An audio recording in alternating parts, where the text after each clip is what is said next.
and welcome to this event on COP26, Where Do We Go From Here? My name is Bob Ward. I'm the Policy and Communications Director at the Grantham Research Institute on Climate Change and the Environment at London School of Economics and Political Science. We have a high quality panel here who are going to give us their thoughts on COP26 and what comes next. They're all going to have a chance to give some initial remarks, and then we'll go to the audience for questions. I'll introduce the panel shortly, but let me just go through a bit of housekeeping. For those of you in the audience, if you want to ask a question of the panel, please use the Q&A function at the bottom of your screen. You will also be able to vote up questions as well. And when I come to the Q&A, I will start from the most popular questions and work my way down. The chat function is just being used for communicating instructions about logistics and other things. So at the moment, you should only focus on the Q&A. We are recording this event, so if you're not you can't be seen through the recording, but if you're asking questions, just be aware of that all of these are being recorded and will be made available on the Grantham website shortly afterwards. So I'm going to start by introducing the panel in the order in which I'll be asking them for their initial comments. First of all, we have Archie Young, who is the lead negotiator for the UK and was director of negotiations and ambition for COP26. And we have Professor Lord Nicholas Stern, chair of the Grantham Research Institute on Climate Change and the Environment and Professor of Economics and Government at LSE. Then we will have Amar Bhattacharya, who is a senior fellow at the Brookings Institution in Washington and is also a visiting professor in practice at Grantham. Then we will have Elena Avrachenkova, who's a distinguished policy fellow at the Grantham Research Institute. Pete Betts, who is joining us from a train between Glasgow and London, who is was formerly the lead negotiator for the UK and EU, is now a visiting professor in practice at Grantham and has been a strategic advisor to the UK government during COP26. And then we'll have Elizabeth Robinson, who is the director of the Grantham Research Institute. So I'm going to start by asking Archie for his reflections, 5 to 10 minutes, and then we'll move on to Nick. So Archie, and we should say, well done, Archie. It's been a big effort. So over to you. Thank you very much, Bob. And it's great to be on this panel with so many esteemed colleagues and friendly faces as well. And I should say this is I'm still in decompression mode, still kind of trying to process exactly what was and what wasn't achieved in Glasgow. But I'm really pleased to be able to join, like every year, on this post-COP panel. First thing is to say, though, is thank you to so many people, because I don't think we should underestimate the scale of the challenge in putting major global conference during a pandemic. And, to all of the delegates who traveled thousands of miles at a time when traveling is not easy, all of the people who helped with the logistics, with actually enabling it to be a safe and secure conference. The city of Glasgow, the one thing that everybody said was just how warm the welcome was. And of course, the COP president, Alok Sharma, and the rest of the COP team, because this has been an endeavor of several years in the making, and for it to come together. Many people thought that it would never happen. And I think it's worth just, wanted to start with that recognition of all the hard work that went in from so many people. When I look at the Glasgow Climate Pact, I think the first thing I would highlight is the fact that I think it's an honest global deal, in that it really recognizes the scale of the challenges that we face. and the gaps that there currently are in what it needs to be done. One of the lines in the covered decisions says that it expresses alarm and utmost concern. I mean, that's pretty strong for a UN document. UN documents are pretty dry. Alarm and utmost concern at the level of warming, and I hope in that respect, what it does is it highlights that there is this really significant challenge on reducing emissions, on scaling up adaptation, on getting the finance flowing, on addressing loss and damage, on really bringing more inclusive climate action to the fore, whilst also setting out a series of actions and steps that take us on a path to addressing those. Now, I know that some people are expressing disappointment that during a 2-week conference in Glasgow, we didn't manage to solve the problem in one go. But I think we all knew that actually this is about addressing the situation, putting in place the actions to deliver, putting in place some of the accountability mechanisms, the rules and the systems that underpin those, so that there is this very clear course that the world can be on. We always said that COP26 wasn't just about the negotiations. It was about what countries did before COP, and also all of the sectoral work that was going to happen alongside the negotiations. And just on the work that countries did beforehand, we have over 150 new NDCs were submitted ahead of COP. So obviously that's still not the 197, but 150 updated their commitments, their emission reductions targets, these nationally determined contributions. When we assumed the incoming presidency, less than a third of the world was covered by a net zero commitment. And now 90% of the world is covered by a net zero commitment, which I think shows you this real shift that took place in the run up to COP. There was also the 100 billion and new finance commitments that came through, thanks to quite a lot of pushing, I should say, from donors ahead of the COP. Now, it wasn't enough. And we were the first to be, frank about the fact that actually meeting the $100 billion per year goal in 2023 was not good enough. But at least we were able to work with Germany and Canada to put together the delivery plan so that people had confidence that the contributors were serious about it, that there was a plan for it to be met, and could address it in that sense, rather than it being this kind of slightly opaque goal and unclear whether or when it would ever be met. Plus also a large number of adaptation plans, though I think still not as many as we would like to see, given the importance of really ramping up on that. Also, alongside the negotiations, the work of the high-level champions, the work of Mark Carney and GFANZ, the Glasgow Financial Alliance on Net Zero, the Glasgow breakthroughs that happened during the COP, really serious numbers of countries committing to those, plus also declarations and coalitions on nature, on energy, so many positive stories alongside the negotiations. Now, not surprisingly, I didn't see many of those.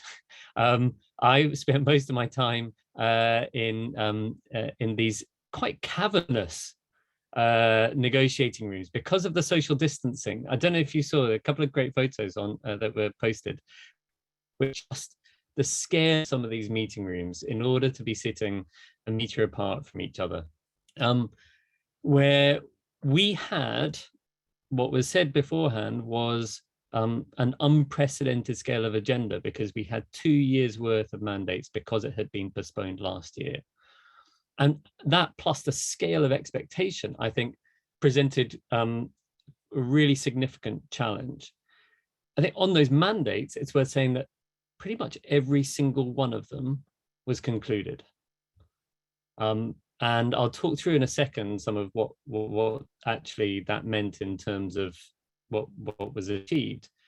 But the ones that I would particularly highlight are some of those that had been unresolved from previous COPs.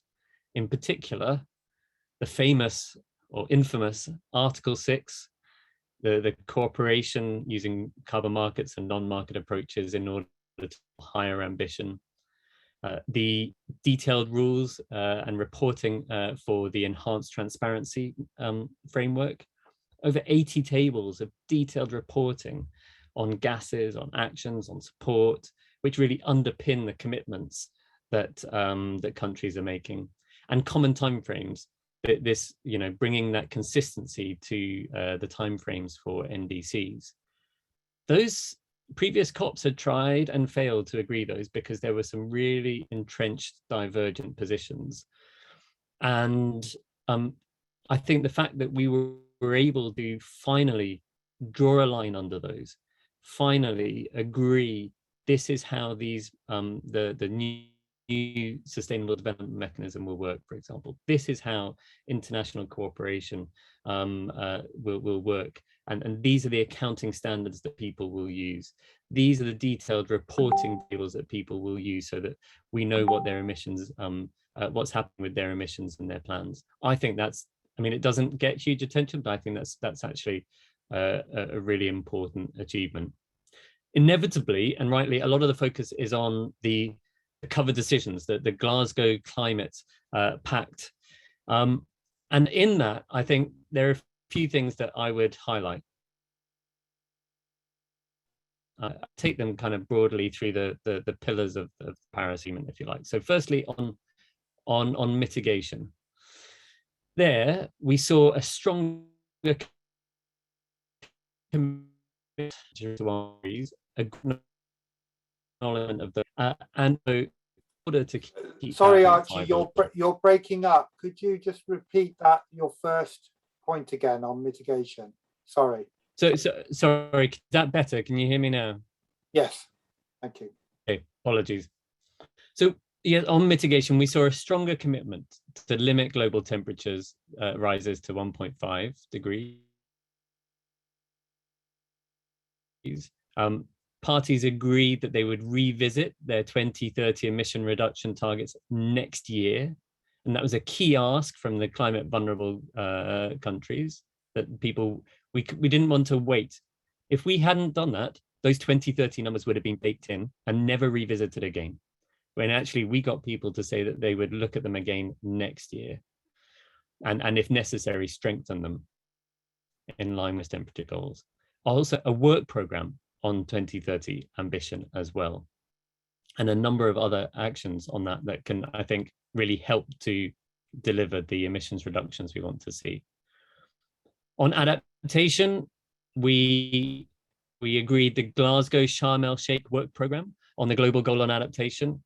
So that was launched to deliver action that will hopefully reduce vulnerability, strengthen resilience, and increase capacity. It's a 2-year work program that really aims to give some meat, some real tangible direction to this global goal on adaptation, so that can drive forward work on building resilience. Also related to that, I think what you see in the cover decisions is developed country parties committing to at least double their collective provision finance for adaptation. And that, I think, is really significant because we know that more money needs to go to adaptation. And that collective doubling, I think, is a really positive sign. Not just the future doubling, but also at COP, we saw the adaptation fund triple the amount that it was expecting to mobilize. So it had an original target of around just over $100 million, and it came through with over $350 million. And we saw the highest level of contributions to the least developed country fund as well, over $600 million. I mean, nobody thought that those two would achieve that level of mobilization during the COP. We also, on loss and damage, now I know that there is frustration and disappointment from many quarters that the COP26 wasn't able to agree a new finance facility for loss and damage. But I think it is worth pointing to the fact that actually the profile of loss and damage is higher than before. It's there as a standalone issue in the cover decisions. We also agreed the functions and the funding arrangements for the Santiago network on loss and damage, including a Glasgow dialogue discuss how to increase funds dedicated to loss and damage and enable that. Then you've got on finance, continuing that finance theme, the start of the deliberations on the new post-2025 goal and the process through to 2025 for that to be agreed, plus a greater stability on the 100 billion so that we see whether that is being delivered. And then in terms of inclusive action, and I won't list every single thing that is in the pact, don't worry, but just the last one I would mention is the 10-year Glasgow work programme on action for climate empowerment. And I think that can really help to promote youth engagement, climate education, public awareness, all those elements which really, because of what's happening outside of the COP, are so crucial. We saw that through the protests, through the demonstrations, through the voice of youth, the voice of indigenous people, really driving governments further and in such a powerful way. And I think that that 10-year program, alongside the new indigenous local communities and indigenous peoples program, can help to capture that and drive that work forward. So, I mean, I listed probably quite a long list there, and apologies for doing so, but I think it is worth pausing that actually a lot was achieved. But like I said, I'll go back to where I started, that this pact is honest about the fact that the amount that needs to be achieved compared to the scale of the challenge is something we really need to keep an eye on, because so much needs to be done, so much work. And it's all very well to put these actions on paper. It's all very well to see these commitments on finance, on emissions, on adaptation, but the real task now is moving to delivery. And I know that we're not the first COP to say that, but it really is the phase that we now need to go into. Back to you, Bob. Thank you very much indeed, Archie, for that superb summary of what has been at least 2 years of hard work. And I'm no doubt we'll have some questions at the end, which we'll ask you to go into some further details. But thank you for that summary. That's a great way to kick us off. Nick, over to you next for 5 to 10 minutes.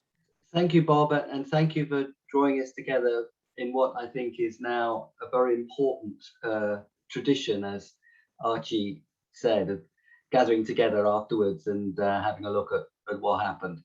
I wanted to underline my very strong support for what Archie said about what was done in terms of bringing the whole thing together. We'll come to the content, but just making it happen was such a hard thing to do, and it actually worked remarkably well for something that took place in the middle of a pandemic. And it was a huge logistical triumph, really. And the people of Glasgow couldn't have been warmer and more friendly. So that was tremendous. But looking then at the way in which the whole thing was conducted as a discussion and negotiation, I wanted to pay tribute to Archie himself and of course Pete as his predecessor. We're very fortunate to have them with us. And of course Alok Sharma, the dignity of his and the decency of his behavior was fundamental to the way in which people came together. And Alok was tremendous, and I think we have to recognize that and salute it. And of course Peter Hill and the whole team that made all this happen. It was really remarkable, and I think we ought to recognize that and celebrate that whole process of making it happen. And indeed, where we're focusing on now, what actually happened in terms of climate and so on. Now, I'm going to do it in terms of the long sweep rather than the detail, and I'll try to do it fast. The first thing is the framing and understanding and how much we've moved over these last few years. Some of my remarks will date back to 2006, which was my first COP, and I've been to all the COPs since 2006. So I wanted to give that long sweep. It's very important to realize how far we've come and the difficulties of the route.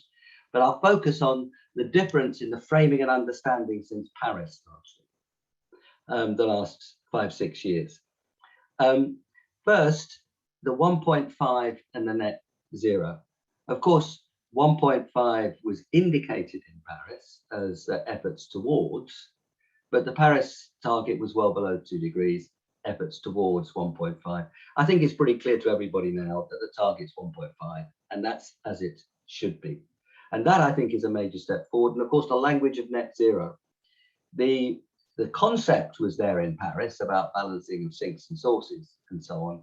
But the language of net zero, I think, has become enormously important, and the date for net zero. And it's profoundly influenced individual entities, because when we were cutting 80%, 1990 to 2050, which was the story really almost up to Paris for a long time, everybody thought they were in the 20%, and the other 80% ought to get on with it, but they had some special reason not to, because they were special. And that, of course, goes. And when you get to net zero, firms, cities, financial institutions, universities, indeed the LSE has gone carbon neutral. That's, I think, a very big change in the language and the understanding. So that's the first thing, the 1.5 and the net zero. The second, and I absolutely agree with Archie, if you look back, adaptation and biodiversity, natural capital, both of those have moved up the agenda in a strong and important way. The whole growth story is much more secure now in our understanding than it was before. This is the drive to net zero is just a better way to grow and to develop. That argument is not yet won, but my goodness, the progress is really significant over the last 5 or 6 years. And within that story, there's centrality of investment and innovation. That there is a new growth story in our hands, much more attractive than before. It's a growth and development story, defining development largely, I mean, for example, in relation to sustainable development goals. It's in our hands now. We can see what it looks like.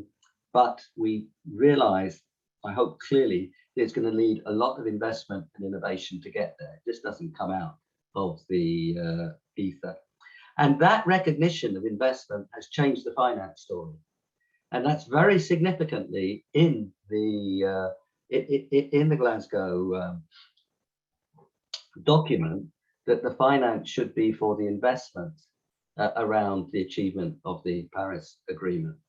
That sounds like a very soft sentence, but it's actually very powerful, because the investment necessary to get there is really substantial, it's everywhere, and the finance should support that. That changes the concept of the 100 billion and the purpose of the 100 billion in a very powerful direction. It's about funding the investment we need to realize the Paris Agreement and this new approach to growth. And that, I think, story or new approach to finance is now the finance agenda. And it's one that we will be pursuing very hard. Amar and I put out a paper in the first week of Glasgow, which got some traction. But I think as we move to Sharm el-Sheikh, that will be, I hope, the story. Within that, of course, the country platform. And Boris, last night in his speech to the city, highlighted the country platform as the anchor for these new investments, or anchor is not quite the right metaphor, the foundation to pull through these new investments. And finally, absolutely with Archie, the Glasgow breakthroughs on technology are remarkably strong in their ambition. I mean, very crudely, the Glasgow breakthroughs are to make the big areas of emissions, you know, whether it's power or hydrogen or transport or steel or land, to make those competitive in the clean, that the clean routes are competitive by 2030. Now, it's a crude summary, but that is a very big aim of the Glasgow breakthroughs, and a very big range of countries signing up to them. So these are all crucial ways around understanding the challenge, understanding the growth story, understanding investment, adaptation, finance, and the technology, which are way beyond what we had in Paris. The second thing I wanted to talk about very quickly was the nature of the gathering itself. The first bit I was talking about was how we understand the issues now and how different that is. But the nature of the gathering, The private, it's the first one I've been to. I mean, I think it's the first one ever. I mean, certainly since 2006, where the private sector and finance were out in front. And that's an extremely important development. Of course, it's one of the very few where the presidents and prime ministers turned up en masse. I've forgotten what the number was, 120, 130 in the end. That was true of Paris. It was true of Copenhagen, but of course the mistake there was they showed up at the end, which was a very bad tactical strategic error. But it's very rare that they all turn up in force, and they did in Glasgow. Xi Jinping hasn't left China since for nearly 2 years, so there wasn't any surprise that he couldn't or wasn't able to come. But the basic turnout was, I think, extremely good. Also of great importance is how many finance ministers turned up to Finance Day. And we had the coalition of finance, you know, Amar and I and others have been working hard to put together, and it's now there, the coalition of finance ministers on climate action, more than 60 finance ministers. That's alongside the network on greening the financial system, which is more than 90 central banks. Now, Janet Yellen and Rishi Sunak were there on the first Wednesday for the coalition of finance ministers. It is now centre stage in economic policy, whereas previously it was dominated by environment ministers. Still, mostly the negotiators for environment from the environment ministry, but the finance economy ministers now centrally involved. The big companies were there. It's not just, of course, the Glasgow Financial Alliance and Net Zero, extremely important, but the big companies were there. They now see that they have to be there, and that this is the place that they go to discuss these kinds of issues, and they have to discuss these kinds of issues. I was at a Google Alphabet private lunch. I can't go into any details, but the turnout of leaders from business was quite remarkable.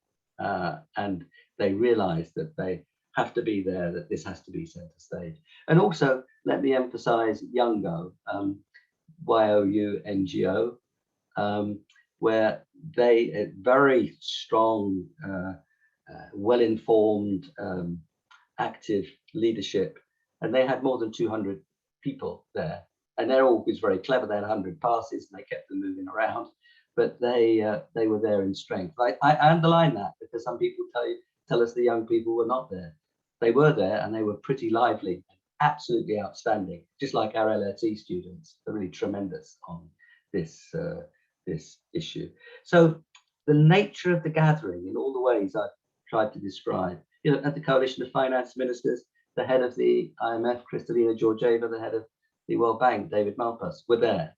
They feel now correctly that that's where they must be when economic policy is discussed, because this is a big economics story.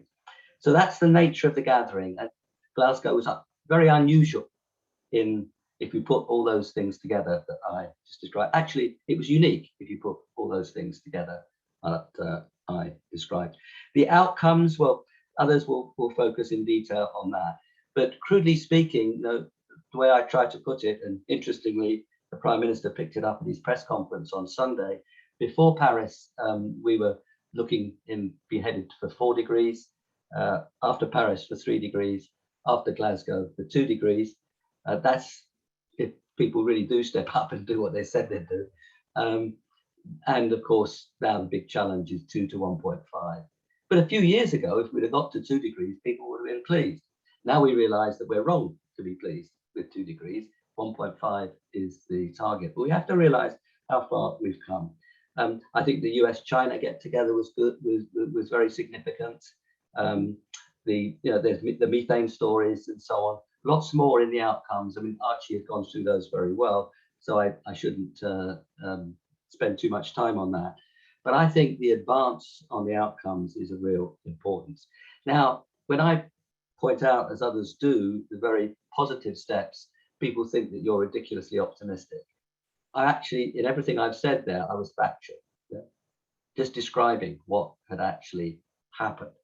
Now, the way forward, we worry deeply, and this is what we have to focus on. The difference between 2 and 1.5, we know is very big. And we know that if we're going to keep 1.5 within reach, we have to move very fast this decade. And that's why I would share with Archie the emphasis on the revisions after 1 year. So having given the factual description of how unusual and in many ways successful, Glasgow was, that difference between 2 and 1.5 is huge. And closing it is a huge task. And that's what we should all be doing. This is the most important decade, arguably, in human history. We're fortunate to have the responsibility, but it should weigh heavily on us to be involved in that. So that drive from 2 to 1.5 is enormously important. We'll all be involved in different ways. Amar and I will be particularly focused with friends on the finance story. I worry that people will hesitate on ambition before they see the finance, and that the finance story may take too long to drive through. That would be a real problem. That's why driving through on finance this year is going to be so important, and we'll be working directly with the Egyptian presidency. We've already begun discussions with them. And of course, the UK presidency, which continues up to Sharm el-Sheikh, let's remind ourselves, to really drive that finance story forward, because unless we do, I worry that we won't get the urgency that we need. And my goodness, we do need it on the targets for cutting emissions. But let's keep right through the discussion, the understanding that we have in our hands a really exciting, different way of doing things. And the delivery story is about delivery on a new form of a much more attractive, sustainable, inclusive development than we've seen in the past. But we're going to have to invest and innovate to get there. Thank you. Thank you very much indeed, Nick, for putting the COP26 outcome in that broader perspective of the landscape. So I'm going to invite Amar Bhattacharya now to give his initial comments. Amar, over to you. Thank you, Bob. So I just want to begin with some personal reflections from the perspective of, not just watching COPs, but having participated in all kinds of international meetings, including the G7, the G20, the UN processes. There will be multiple interpretations, but I want to really say that this COP was indeed unique and a triumph for multilateralism at a time when the world needs it very much. And as Archie, so clearly laid out, it's really unique in what happens within the negotiating process of rebuilding trust, delivering results. But it's also, what happens in the corridors. Anybody who was at the COP would have seen, John Kerry walking from here to there, Che Genroy walking from here to there, all kinds of meetings that took place. And all of that is about building the social capital that you need to get the results done in the room. And a very important demonstration of that was really the US-China agreement. I thought that, the positivity of that agreement, building purpose around things that, you could agree upon is what ultimately drives common purpose. So I really salute, the UK COP26 presidency under the leadership of Alok Sharma. I really salute Archie. I salute everybody who has worked very hard for a very long time to produce the results. And as Archie pointed out, this tremendous meeting took place, with the overhang of COVID. So it was really an extraordinary feat. And, by any stretch, what happened outside the room, not just in terms of the discussions, but the engagement, as Nick pointed out, of different sets of players, is something that I have not experienced in my lifetime. So I really salute what happened, and I think it's a tremendous achievement. But I had written before COP, I said COP will be a success if it, honestly recognizes the shortfalls and sets directions for future ambition. And I feel the Glasgow Pact does exactly that, as Archie points out. And I think, therefore, we have a good roadmap to really now act on for the coming year. So with that, I want to focus particularly on finance, because that's the area that Nick and I have been very much focused on. And, we put out a piece very early in the COP. And in that piece, we said, COP26 must pave the way for constructive discussions and substantive and credible proposals on how to mobilize the trillions of dollars that will be needed for a green recovery and sustained transformation, meaning that the delivery of the 100 billion was extremely important. But we have to think, as Nick pointed out, for the finance that is fit for purpose with regard to the scale and kind of investment that is needed. And my sense is that we made good progress in that regard, in the sense that there was a recognition and the delivery plan, I think was honest. It said, the goal had not been met.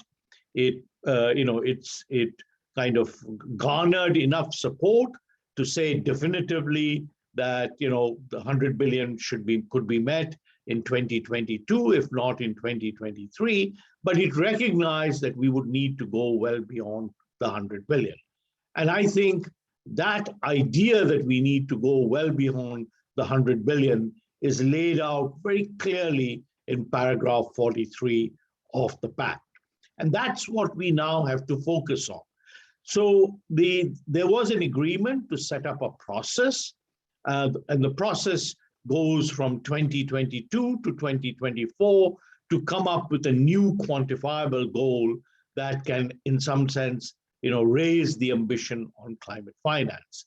And I think that process is very important. But from my perspective, and as Nick mentioned, we cannot wait till 2024 to raise the ambition on climate finance. We have to start here and now to ensure that we have the financing that is necessary to support country ambition, particularly in two ways. We will require exceptional finance to support aggressive ambition on mitigation by particularly the systemically important countries. The scale of investment that would be needed is very large. And second, every vulnerable country that comes up with a credible adaptation plan must have the finance to support it. If you take those two goals as the litmus test, is finance fit for purpose, then yes, we must discuss the long-term goals and setting the long-term goals, but we must deliver here and now. And the South Africa case is, I think, a very interesting one that came forth in the COP. As you may know, South Africa has been working on a just transition plan, which has three elements associated with it: a accelerated phase out of coal, by decommissioning coal-fired power plants. A second element of it is just dealing or tackling the just transition challenges, the impact of that withdrawal of coal on people and places. And third, a recognition that there must be a whole of economy transformation to put South Africa on a different kind of growth path. And they have built political support with a very inclusive process within South Africa under the Presidential Commission. It backed by a process of the cabinet and broad engagement, from unions to businesses to civil society. And South Africa came up with this ambitious program and spearheaded by President Cyril Ramaphosa. And there was an agreement between the President of South Africa, Prime Minister Johnson, President Biden, Chancellor Merkel, and President Macron on what's called a political declaration to now move forward on this ambitious program. And there's a quid pro quo. South Africa delivers on what it has committed to in terms of this just transition program, and the international community delivers on the package of financing that will be needed, including not only from the official community, but from the private sector and from private philanthropy. So this is a very concrete way now of translating, in some sense, what are high-level principles into concrete action. If this is successful, it can be a model for other countries like Indonesia and India. So I think the South Africa program, which is built on the kind of country platform that Prime Minister Johnson talked about, He highlighted the South Africa case. I think that could be a big ticket item in the coming year. And we must produce success cases also in the vulnerable countries, where we are producing the scale of finance that is necessary to break the vicious cycle between climate vulnerability and debt vulnerability. So I think we have a good prospect right now of moving ahead. The discussions that have been put in place this coming year must unpack finance. We should not just think about an aggregate goal now, as Nick mentioned. It's important to think about the different pools of finance, what ambition is needed for the different pools of finance, and how do you deploy them to get the impact that you want. In closing, let me make 2 points on the private finance side. So the Glasgow Financial Alliance for Net Zero Commitments are, of course, a tremendous kind of commitment when you just think about the sheer scale, 130 trillion. But the next challenge will be, how will that finance be deployed? And the only way it can be deployed at scale is if we are able to build a new partnership, a more effective partnership between private finance and development finance. And that has to be the action agenda of the coming year. Mark Carney is very committed to this through push for country platforms, through strengthening of the global architecture of cooperation, but the private finance agenda must be center stage. The more that private financial institutions commit to net zero, of course, the more incentive there will be to deploy finance in developing countries. Last, we have Article 6 agreement is important because it now provides a framework for both what can be agreed at the official level, but also what can be agreed in terms of voluntary carbon markets. There is tremendous potential to mobilize finance through the Article 6 and voluntary carbon markets, and there is an important symmetry in that finance and in accelerating the phase out of coal and making very large scale investments in land use and reforestation. So I think we have a real prospect for the coming year, but none of this would have been possible without the hard work that was done, not just at the COP, but the 2 years before. So with that, over back to you, Bob. Thank you very much indeed, Amar, for those detailed comments, particularly focusing on the finance agenda, which is clearly a critical part of the work we have ahead of us. I'm now going to invite Alina to make her initial comments. Good morning, good afternoon, depending on where you're joining. The previous speakers have provided already an excellent overview of some of the very significant pledges and also features of the negotiated outcome that we got out of Glasgow. But how do we make sure that this COP is not blah, blah, blah, as Greta put it at the beginning of the summit, which was very much picked by, I think, the media and the activists around the world, and actually lead to the reductions in emissions and augmented resilience, as other speakers have noted. And I think the key to that is now translating some of those political pledges into legal frameworks. And those legal frameworks include NDCs. I think translating some of the pledges made by large emitters, such as net zero commitments by Russia, Saudi Arabia, India, announced in the lead up and during the summit, they need to be put into the NDCs.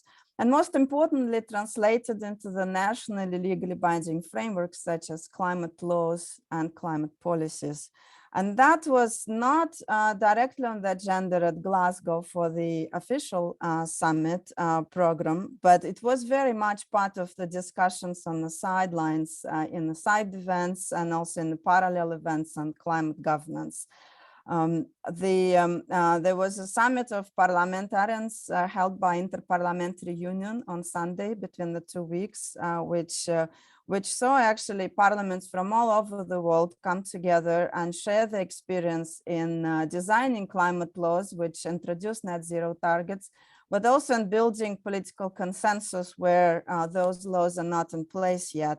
And that summit came out with a strong message to parliaments around the world to take up the outcomes of Glasgow and actually move forward to push and legislate for more ambitious climate policies nationally. Secondly, what needs to happen, I think, is to ensure that national policy frameworks and national climate laws have very strong accountability mechanisms as part of them. And we have published a paper during the Glasgow summit, which looked at the current framework climate laws that we have, which is around 40 around the world, and outlined what are the key means to ensure that international commitments actually have strong standing domestically. And some of those features are strong transparency frameworks and compliance monitoring mechanisms, which are also part of the international framework. So in the context of Glasgow Pact, what will be important that those transparency frameworks and compliance monitoring mechanisms at the national level fully account for new pledges made, such as methane pledge, the new commitments made by countries to go away from coal as part of Powering Past Coal Alliance, and also consider how to take account of the commitments made by private actors, such as those mentioned by other speakers, made by financial community, for example, to move to net zero. Second important element is parliamentary oversight. And we have seen a lot of examples in Glasgow of countries presenting how national parliaments are playing key role in keeping the governments to account in terms of implementing international commitments, but also national net zero targets. And apart from usual suspects, such as the UK case on the UK Climate Change Act, we have actually seen a lot of new examples presented at this COP in Glasgow, such as climate law in Korea, which introduces net zero target, initiatives by South Africa recently in that space, and the Climate Act, and also the new presidential commission they have formed to ensure the implementation of the net zero target. Also several countries, smaller countries, I think, as Amar mentioned, it's important to share experiences also from vulnerable and least developed countries. And we have seen countries such as Dominican Republic coming forward and announcing that they're starting negotiation of a law which will introduce net zero target, and also ambitious framework on climate risk management and adaptation. Colombia is currently negotiating on its net zero law. So a lot of countries are actually on the way. However, we need to do more. If we look at the period since Paris Agreement, we have seen about 320 new laws or amendments to laws passed around the world, but only 10% of parties currently have actually legislated the net zero targets into their national legislation. So in this space, Climate Pact of Glasgow provides very strong basis for renewed ambition at the domestic level. And I think the very active engagement of youth groups, of indigenous groups, of parliamentarians around Glasgow, which was even stronger than I think leading up to Paris, I think that provides a very powerful force now to shift to pushing at the domestic level to make sure that Glasgow becomes fully embedded into the national frameworks and legislation. And finally, it's very important to note the role of judiciary. What we've seen at this conference, a lot of judges around the world, from developed and developing countries alike, from countries coming from different political systems and different legal systems, come together and discuss and exchange experience how increasingly courts are becoming a very important vehicle, both pushing for greater ambition, but also keeping governments and companies accountable for the implementation of climate targets. And what judges, the strong message from judges at the summit was also that having very clear climate legislation with clear accountability mechanisms written into that would make the job much easier in terms of making judgments in some of those cases. So I think I won't take more time on that, but I think my main message is that to make sure that Glasgow is not blah, blah, blah, as was said by the activists, we really need to take now all those great achievements, both in the formal negotiating text in terms of commitments on climate finance and adaptation, the requirements for countries to actually come up and update their 2030 targets, to make sure that the analysis that IEA published in the middle of the COP, which showed that if the new pledges are implemented, we could actually be able to keep global warming to 1.8 degrees. But that assumes that 2050 net zero targets would actually be translated into compatible pathways for 2030. And in that, national governance frameworks, strong national laws, and strong accountability mechanisms will be very key. Thank you. Thank you very much indeed, Alina, for highlighting the important process now of translating international commitments into national legislation and actions. Now we're going to ask Pete Betts, who's joining us from the train. So hopefully the connection will prove to be good enough. So Pete, over to you for your initial comments.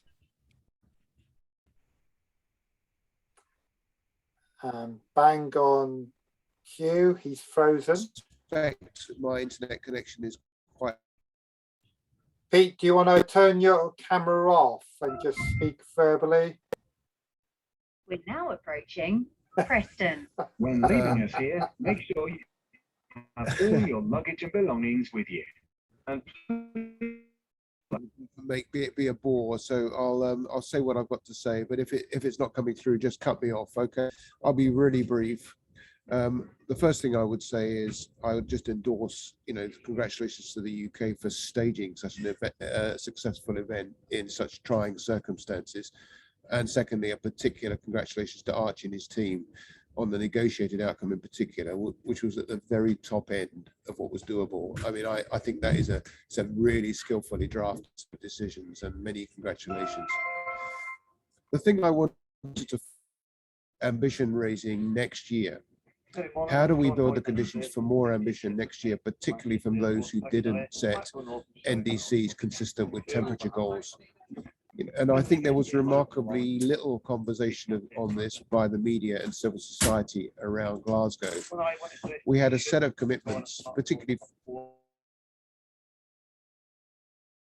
it has to be said. Dear Pete, you're breaking up a bit. Do you want to try again from we had a set of commitments? We had a set of commitments from the big developed countries at the top end of what we thought we might get, with the exception of Australia, effective halving or more from all of them. And we had some good stuff from India and some of the middle income countries and small countries. But we had the biggest emitter, China, tweaking their proposals, and Russia as well. We had Indonesia not moving. We had Brazil and Mexico going backwards. And yet there was no discussion of that significantly in the Glasgow debate. And the Paris system relies on peer pressure. It relies on, because these are nationally determined, there's no process other than the global public discourse to build pressure. And so I do think we need to ask why that didn't happen. And I think it was partly because developed countries had missed their target on finance, and that dominated debate. Loss and damage also. I actually think the US-China announcement had little substance in, but actually gave some cover, political cover to China, who had been under a bit of pressure until then. But I also think there's a reluctance on the part of civil society to call out, so-called developing countries. And I do think we have to confront this. Now, you might say that China will do it anyway. But the principle of Glasgow is highest possible ambition and target setting that will drive policy making, not setting targets that reflect what's going to happen anyway in one's economy. So, that's my plea, that we think we have a bit more of a discourse about how we build pressure on the big emitters, because that is what Paris is meant to be. Nationally determined contributions informed by global public. I don't want that, what I just said, to distract from the fact that a terrific job by the UK team, particularly by Archie, but also by many others in the UK team. And I salute them and hope they will get some well-deserved rest after such a brilliant achievement. Thank you very much, Pete, for persevering. We got all of that in the end. Thank you, now that you're at Preston. Finally, we're going to hear from Elizabeth Robinson. Hi, Elizabeth, over to you.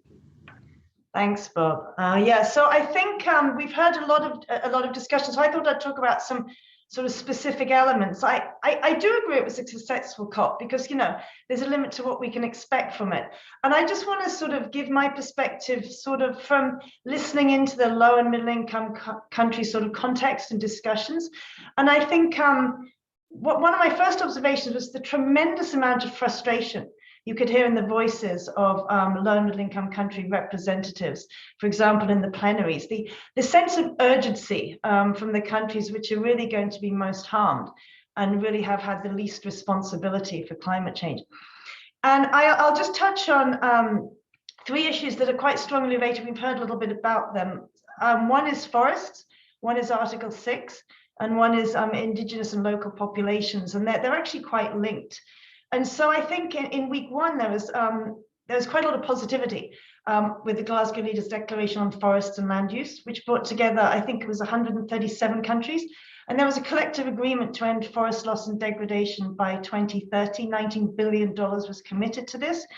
And $1.7 billion earmarked to indigenous local communities. And, you know, people might roll their eyes and say, we've heard that before, you know, forests have long been in this discussions. There was a New York Declaration for Forests in 2014, had the same aim of ending deforestation by 2030, but deforestation increased over that period. I think it's also perhaps surprising that it's only recently that sort of indigenous and traditionally held lands and traditional populations have been explicitly discussed in the context of forests. Most of the forests being discussed on indigenous or traditionally held lands. And so it was actually an important discussion at COP, was ensuring text on human rights of indigenous people was included. There was still concern over the specifics of the wording and the fact that indigenous people's rights to free, prior and informed consent hasn't been mentioned explicitly. So I think there was progress in forests, but already we've seen countries backtracking a little bit after the COP closed. There's still a lot of concerns, I think, with forests, the extent to which natural forests could be replaced by plantations. And in part, that's driven by increasing demand for wood pellets for energy production in higher income countries. That is all sort of part of commitments. And so to some extent, forests are a low and middle income country discussion. And so there was sort of a lot of presence there in the COP. But I think also clearly it's a higher income country issue also, not just because of where funds come from, but I think because of Article 6. And Article 6 is, it's been mentioned before, but it's sort of a very technical part of the Paris Agreement. I think it engages economists because it's about markets and creating markets and voluntary international cooperation amongst countries to reduce emissions and to meet their nationally determined contributions. And I think something we need to be a little bit concerned about is as countries ratchet down their contribution to emissions, you know, a good thing, increasing their nationally determined contributions, we have to just be aware of how much of that reduction comes from international cooperation through carbon markets rather than keeping fossil fuels in the ground. And I think people have concerns over that, are concerned about the extent to which there could be leakage and double counting. And so I think one of the real positives, I mean, it's positive so far, we have to see how it works out. One of the real positives has been about how these discussions, and it particularly involves forests, I think, in terms of Article 6 have been included. And so one of the biggest concerns I mentioned is double counting, which is where buyer and seller countries have in the past been able to sort of use reductions in deforestation or avoid deforestation to count towards progress for their own NDCs. And so that sort of seemed a little bit weird, but if we think back to Kyoto, when forests were sort of initially being brought into these discussions, it was only higher income countries that had obligations. And so there was a sort of implicit double counting. But now when a credit is generated, the country generating the credit has to decide whether it sells that credit or uses it to count towards climate targets. This might seem obvious, but actually it's new. I think there still remains a concern that a lot of people have had with regards to voluntary markets and the inclusion of forests, which is additionality, which is whether a credit trade has actually led to something occurring that wouldn't have occurred otherwise. And so, for example, again, with the context of forests, paying in to protect forests that were never threatened. And linked to that is another concern people have, whether, because burning forest leads to permanent increases in CO2 in the atmosphere, protecting forests can be a temporary solution because they're natural cycles. I think there's a third area where Glasgow has done well. Again, there's always going to be concerns, but it's another positive, which has been this sort of concern that carbon markets can be flooded with carbon credits that were created under the Kyoto Protocol. And these have often been referred to as zombie credits that have rarely implied additionality. And I think, some of the concerns about emissions trading is, whether this is actually a cost-effective way of reducing emissions and supporting low middle-income countries in their transition, or whether, it's something akin to the sort of Catholic sale of indulgences. And I think, when we look at the price of carbon credits and when it fell quite dramatically, it suggested that actually there was a problem with the way credits were being created. And so I think quite a positive move. And these are very technical things, but I think sometimes it's interesting to look at the details and the technicalities of what's being agreed or discussed during COPs. And so one of the important elements is, rather than sort of, I can't remember how many sort of billions of these zombie credits there were sort of created in the Kyoto Protocol, actually only 300 million are going to be transferred to the Paris Agreement. And they're probably going to be tainted carbon credits as well. So carbon offsetting obviously needs to include a reduction of total emissions, not just shifting the reduced costs for countries. And it looks like the Glasgow Agreement has improved that. I don't think it's fully certain there's not going to be leakage. And so I think there's real positives on Article 6. There were aspirations to include a transaction fee to support adaptation in low and middle income countries, and that hasn't necessarily happened. Those are just the specifics I wanted to talk. But I think in general, there's frustration over that sort of third pillar of loss and damage. So on the one hand, I think it's a far more central discussion than there has been. I think a lot of people who hadn't even really heard about the discussion of loss and damage, hadn't thought about it separately from adaptation. It's far more present. And so even though there hasn't been a sort of finance facility set up, the profile is much higher and the finance story has increased. I think there's always going to be problems with the loss and damage discussion because of the extent to which it's linked to words of compensation and liability, which makes a lot of countries very uncomfortable. So I think there's a sort of watch this space as to how the loss and damage discussion actually evolves over time. But I think, and I think this is reflecting on what Nick said, just as some final thoughts. I think there is a feeling now that the kind of way we need to see growth and development, I think especially for low and middle income countries, where the really tricky question is, how do you see a rapid transition to low carbon resilient economies? And a lot of discussion now is sort of about just doing things that should be done with or without climate change. And this recognition that low and middle income countries don't need to copy the development pathways that higher income countries followed.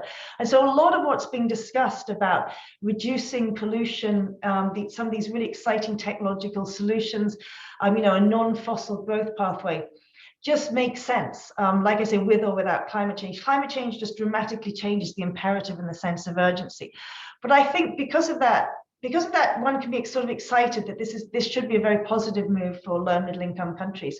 And I think it's always really important to sort of keep remembering that these are the countries that are most at risk from climate change, that need to have the most dramatic changes in their societies, and where it's a sort of make or break for the climate.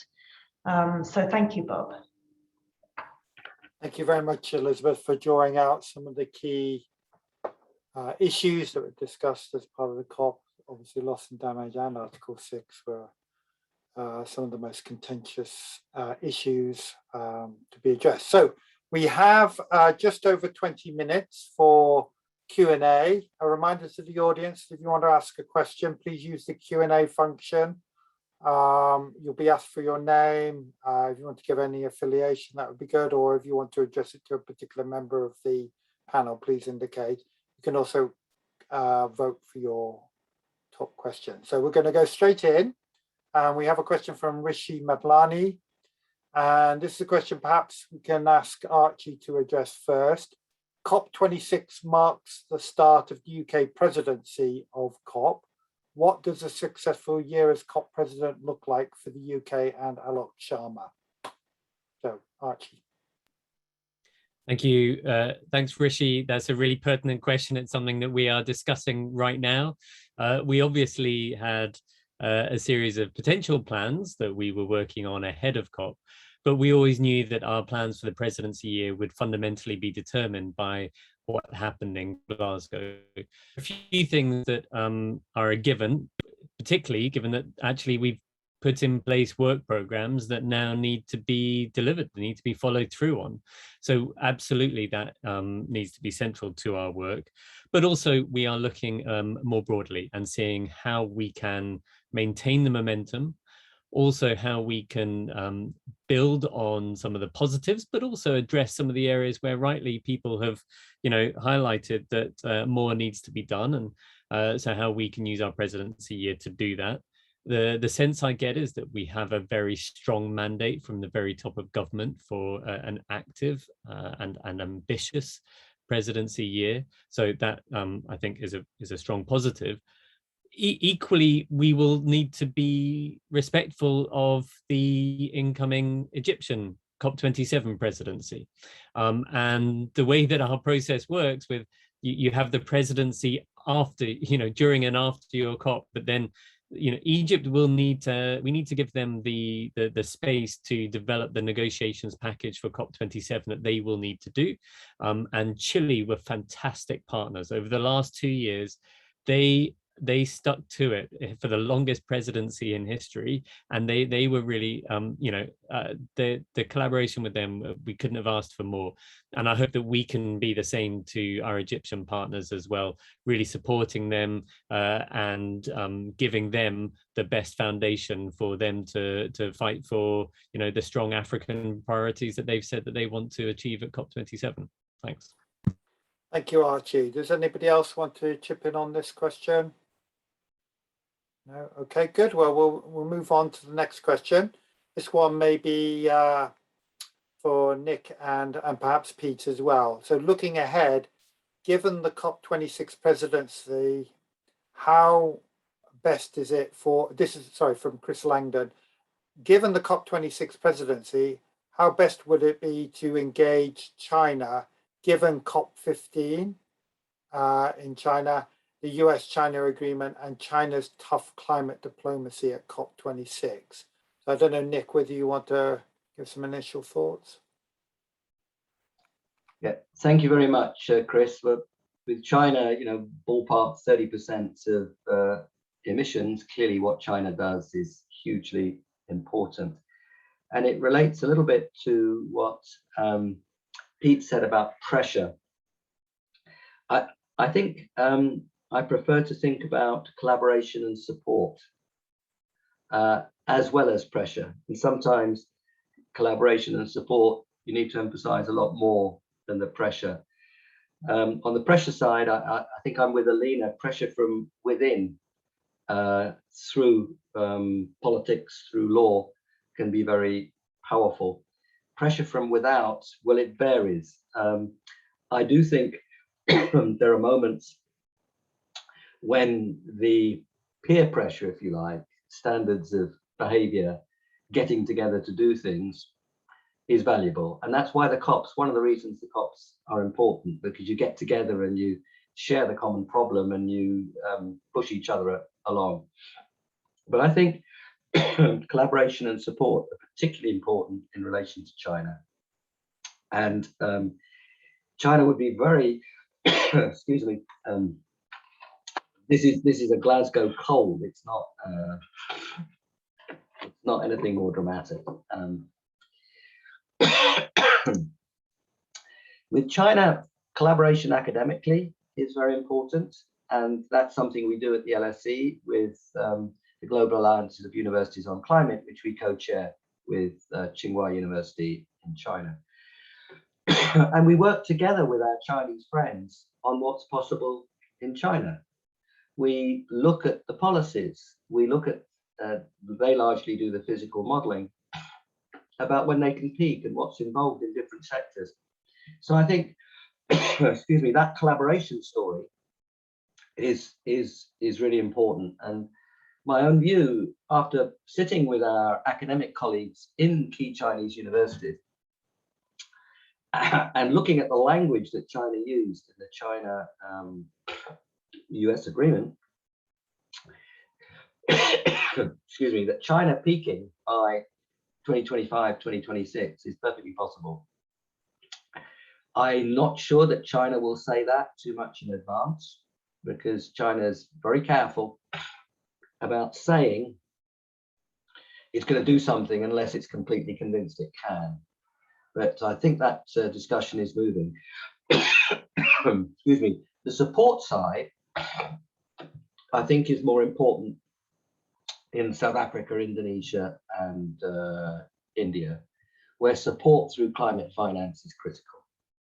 And unless we move fast on that support side, I fear that the movement will be slower than any of us would wish. I fully agree with Amar that the first test is South Africa, and that test is now. And it's very important we rise to it in these next months. So that's the way I would see working with China, an analytical policy collaboration, working with China in financial support for other countries. It's another way that we can collaborate. But with India, Indonesia, South Africa, the key is financial support. Thank you very much, Nick. Pete or Alina, do you want to add anything? Maybe just briefly. I mean, it's not an easy question. You know, as Nick knows better than I, there are people in China who think they should set a more ambitious target. You know, people who worry about impacts on China. China wants to climb up the value chain and dominate the new industries of the future. China does care about what vulnerable countries think. And we need to think about how we can Chinese system. I do think that there is a risk to the domestic agenda in the developed world, given the scale of targets that are now in place. If China doesn't step up, I do think the carbon border adjustment mechanisms conversation is having, and clearly there's a risk of that leads to a confrontational sort of stance with China, which we don't want. We want to do this in partnership. But you know, I don't think we can just sort of take the view, and I know no one's suggesting this, that you know, pressure doesn't work. I mean, any other country would expect to feel pressure if they were 30% of emissions and be, you know, asked to do more and show how they're going to contribute to the problem. So it's not an easy answer. And I haven't sort of given a glib one deliberately, but I think it's the key conversation we need. Either way, I think the developed world have to do a much better job at delivering on finance in order to mobilize vulnerable voices. And I think we are going to have to address the loss and damage issue. I think compensation liability are red lines, and finding other ways to address the concerned underlying loss and damage is an urgent priority, and might begin to build sort of consensus for pressure on everyone to do more through. Thanks Bob. Thanks Nick. Thank you, Pete. Alina, do you want to add anything or?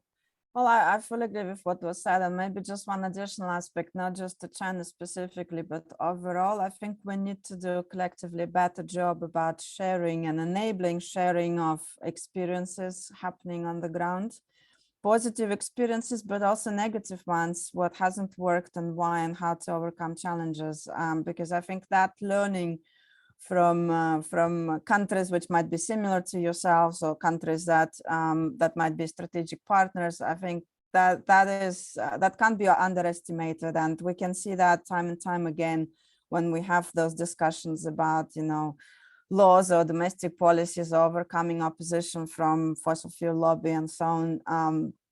That dialogue, I think we still should do more, and that will help move political agendas in addition to the political pressure that is very important as well, as the previous speakers mentioned.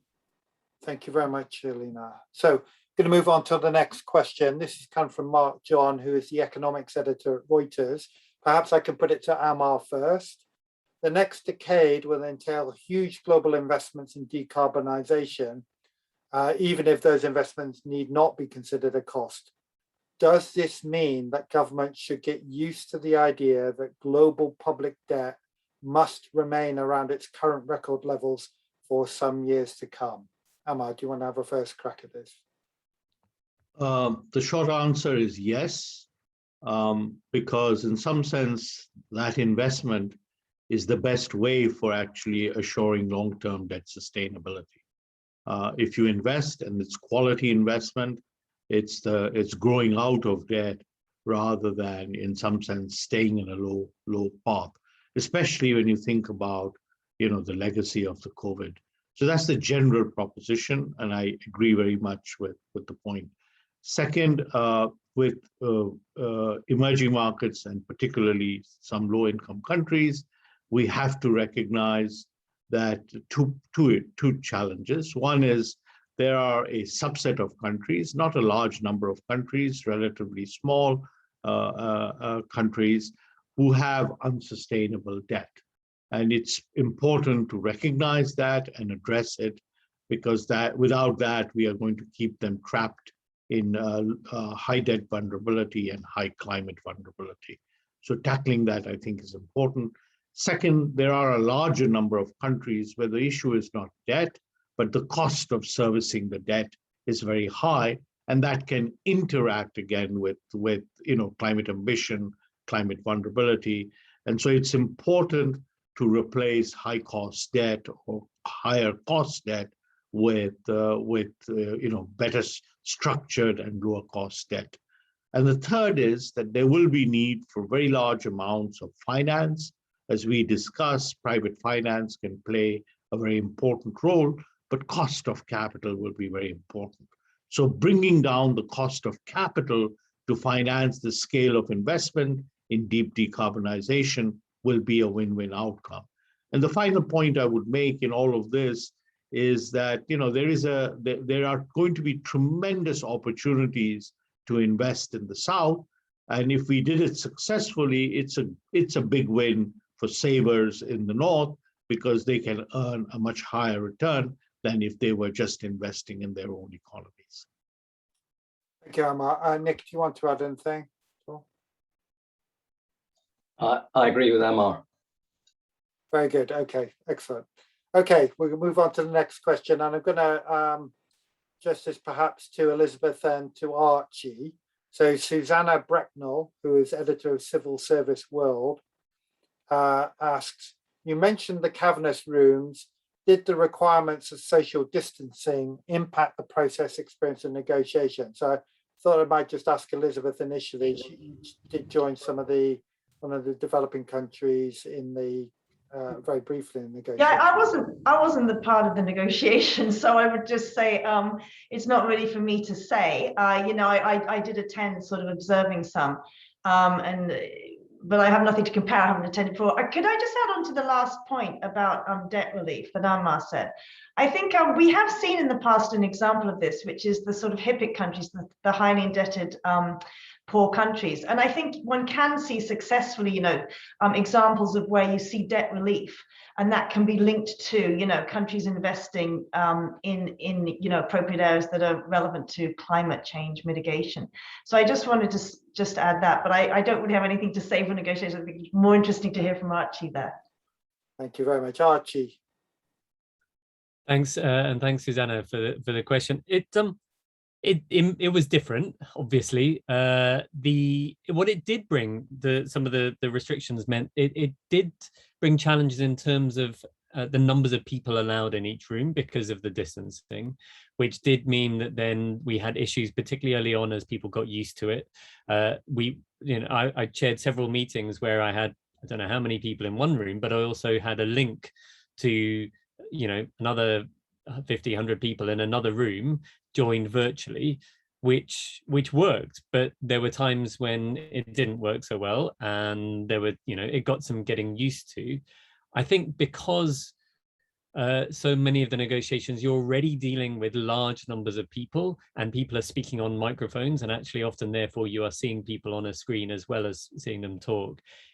It was different, but it wasn't a huge magnitude of difference compared to normal. So I think the experience of having that many people, but across different rooms, trying to create that sense of all being in one conversation, actually everybody made an effort for that, which helped. I think also, to be honest, we'd had 2 years of endless video conferences. he says on a video conference, but endless video conferences at all times of day and night. You know, for the June SBs, it took place over 3 weeks. Each week was in a different time zone. And so we had, you know, it was in one of the papers, I was sleeping in shifts for some of these times, because that was the only way that you could do kind of, you know, childcare and day job, and also join all of these sessions. So actually, I think among participants, there was a real relief that we were finally together, and we could actually talk to each other, and we could engage as humans, and we didn't have a square box around our heads.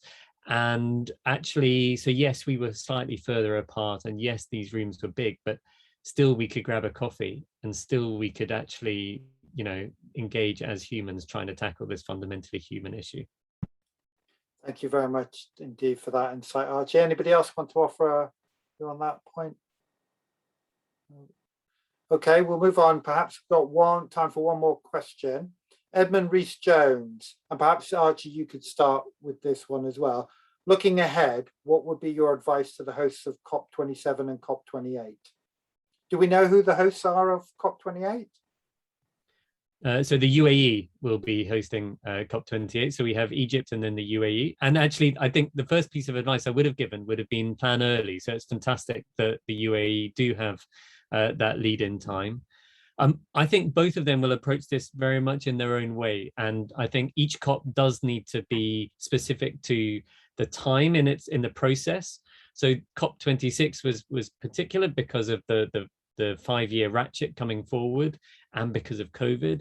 The next two are going to look and feel different. I mean, how many times have we heard people talk about the implementation COP? You know, so, but actually each COP does need to take a step towards more implementation, less negotiation, more implementation. But equally, there's still a lot that needs to be worked on through the negotiations. Rather than giving them advice, I think I would wish them really good luck, because it is a huge undertaking. And it does need to have that personal stamp of the host country. But also, I think there's something about across all of these COPs, and Madrid had to deal with this too. There is a sense that the COP in itself, that these 2 weeks of bringing people together, that is somehow going to solve this existential issue and, you know, global transition that we need to see. And the COP is one part of that, and it is a hugely important part. But I think part of it is also really helping the public, helping everybody understand what is the role of COP, what is the role, try to put your own in there into a clear space for it. That's actually very difficult. So helping people to understand what COPs can and also what they can't do, I think is really helpful. Thanks. Thank you very much indeed, Archie. Does anybody have a brief contribution on this subject? We're nearly out of time. Nick? Very briefly, Bob, and I fully agree with what Archie said. Edmund phrased it in terms of advice, and earlier Archie spoke about partnership, including partnership with Chile. And I just wanted to sort of re-emphasize the partnership story, because our run from here to Sharm el-Sheikh and then to UAE will be a partnership, and the more it's about implementation, the more strong the partnership story has to be. And I think that implementation and finance are the two big issues, because without the finance, implementation is going to be pretty hard. And I would put those two together and make it a 2-year partnership all the way through to UAE. Bob, if I could add something. Yes, please, Amar. Yeah. So I think, you know, climate has become so important and cross-cutting that it is not something that's just going to be restricted to COP. It's extremely important to think, therefore, about this agenda in the context of, you know, UNGA, the G7, the G20, you know, bank fund meetings and the like. And we have to bring all processes to work together in tandem to produce the ambition and the results we need. So the next year's G7 under Germany Indonesia, G20, the subsequent year, Japan and India. All of these will be very, very important in actually building the kind of, strong and concrete actions that we need. So we should now think of this not just as a COP, but actually as a totality of international processes, decision-making, commitments, and actions that deliver what is needed. Thank you very much indeed. That brings us to the end. So thank you very much. Let me start by thanking the panelists. So thank you to Elizabeth Robinson, to Pete Betts, Alina Avechenkova, Amar Bhattacharya, Nick Stern, and Archie Young in particular for joining us so soon after the end of COP26. The recording of this can be found on the Grantham Research Institute website. I also want to thank Alison Peacock in particular for having done all of the technical arrangements for this. And let's look forward to a successful year of action ahead, and that we will be more or less this time next year reflecting on a successful COP27. So goodbye for now. Bye-bye.